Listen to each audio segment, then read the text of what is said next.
মোটরসাইকেলে সমগ্র বাংলাদেশ ভ্রমণ এই টপিকের আজকে হলো ভ্রমণ নাম্বার 2 জার্নি নাম্বার 5 শুরু করছি। এতে আপনাদেরকে স্বাগতম। অন্যান্য ভিডিওর মতো এই ভিডিওতেও আপনাদের উদ্দেশ্যে আমি ভ্রমণ বিষয়ক একটা ধাঁধা পেশ করছি। 3 দৌলতের 1 দৌলত মানিকগঞ্জে আছে। বাংলাদেশের ধন দৌলতের কোন পুর তাহা জিগাই তোমার কাছে। আমি আবার বলছি, 3 দৌলতের 1 দৌলত মানিকগঞ্জে আছে। ধন দৌলতের কোন পুর তাহা জিগাই তোমার কাছে। এই ধাঁধার উত্তর একেবারে ভিডিওর শেষ পর্যায়ে আপনাদেরকে বলে দেওয়া হবে। এখন আমি গত ভিডিওর সাথে সামঞ্জস্য রেখে আমার সফরের সম্মুখের অংশের আলোচনা আপনাদের কাছে শেয়ার করছি। আমি সেই বিখ্যাত ঘিওর উপজেলা সদর, Ghior high school, Ghior college, Ghior সরকারি প্রাথমিক বিদ্যালয় এবং ঘিওরের মুক্তিযোদ্ধাদের কবরস্থান এ সমস্ত কিছু অতিক্রম করে আমি চলে যাই মানিকগঞ্জের দৌলতপুর উপজেলায়। দৌলতপুর নামেও যদি দৌলতপুর, কিন্তু অত দৌলতের ভাণ্ডার নয়, তবে এলাকাটি বেশ উর্বর। এরপরেই হলো আমাদের সেই নাগরপুর। দৌলতপুর এবং নাগরপুরের মাঝে এই যে আপনারা সামনে একটা সেতু দেখতে পাচ্ছেন, কিন্তু সেখানে রয়েছে বিশাল আকার এক সেতু। আগে কিন্তু সেখানে ফেরিঘাট ছিল, সেই ফেরিতে কিন্তু প্রচুর যানবাহন পারাপার হতো। বর্তমানে সেখানে এই যে ব্রিজটি তৈরি হয়েছে, এই ব্রিজে উঠলে আপনি অবাক হয়ে যাবেন। এই ব্রিজটি কিন্তু উপরে ওঠার পরে যখন যানবাহন ওঠে খুব নড়ে, এতটাই নড়বড়ে, এবং দেখতে অবশ্য মোটামুটি সুন্দর, কিন্তু এতটাই নড়বড়ে আপনি উঠলে হয়তো ভয়ও পেতে পারেন।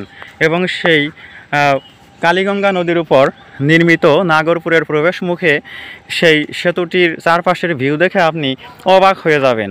চারপাশে নিচে পানির কাছে, একেবারে নদীর পানির কাছে বড় বড় পাথর খণ্ড, সেখানে বড়শি দিয়ে অনেকেই মাছ ধরার কাজে ব্যস্ত হয়ে আছে। এবং দেখতে পাবেন পিকনিকের নৌকা। বর্ষাকালে তো অনেক পিকনিকের নৌকা। আমরা একেবারে মোটর সাইকেল নিয়ে পার্শ্বস্থ কাঁচা রাস্তা দিয়ে একেবারে পানির কাছে গিয়েছিলাম। আমরা একেবারে পানিকে যেন ছুঁয়ে দেখে এসেছি। আর সেই ব্রিজের সৌন্দর্য না খুবই সুন্দর। আপনি কিন্তু সে পিকনিকের জন্য ওই এলাসিন ব্রিজ, এই সেতুটির নাম হলো এলাসিন ব্রিজ বা এলাসিন সেতু, আপনি সেখানে যেতে পারেন। সেখানে আনন্দ বিনোদন করতে পারেন। ব্রিজ থেকে দুই দিকে কিন্তু এক চমৎকার ভঙ্গিতে বাঁকানো নদী, মানে নদীর দুটো সাইড দূরে, প্রায় 1 কিলো দূরে এত সুন্দর দুটো বাঁক তৈরি হয়েছে।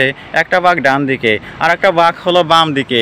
এই যে অপূর্ব প্রাকৃতিক সৌন্দর্য, ভিউ, এগুলো দেখলে বন্ধু আপনারা অবশ্যই মনে শান্তি অনুভব করবেন। আমরা সেই এলাসিন ব্রিজ পাড়ে দিয়ে টাঙ্গাইলের অভ্যন্তরে প্রবেশ করি এবং আমরা আতিয়া জামে মসজিদ, পাকুটিয়া জমিদার বাড়ি, এ সমস্ত স্থান ভিজিট করি। সেই ভিজিটের সেই ভ্রমণ বিষয়ক বর্ণনা আপনাদেরকে শেয়ার করব আমি পরবর্তী ভিডিওতে। তার আগে আপনারা এই চ্যানেলকে সাবস্ক্রাইব করুন, কমেন্ট করুন এবং নতুন ভিডিও তৈরির জন্য উৎসাহিত করুন। ধন্যবাদ সবাইকে। আমি যে আপনাদের উদ্দেশ্যে একটা ধাঁধা পেশ করেছিলাম, সেই ধাঁধার উত্তর আমি এখন বলে দিচ্ছি। ধাঁধাটি আগে বলে নেই। 3 দৌলতের 1 দৌলত মানিকগঞ্জে আছে। ধন দৌলতের কোন পুর তাহা জিগাই তোমার কাছে। হ্যাঁ বন্ধুরা, এটা হলো দৌলতপুর। 3 দৌলত বাংলাদেশে, 3টে দৌলতপুর: কুষ্টিয়ার দৌলতপুর, খুলনার দৌলতপুর এবং মানিকগঞ্জের দৌলতপুর। এ ধাঁধার উত্তর হলো মানিকগঞ্জের দৌলতপুর। ধন্যবাদ সবাইকে।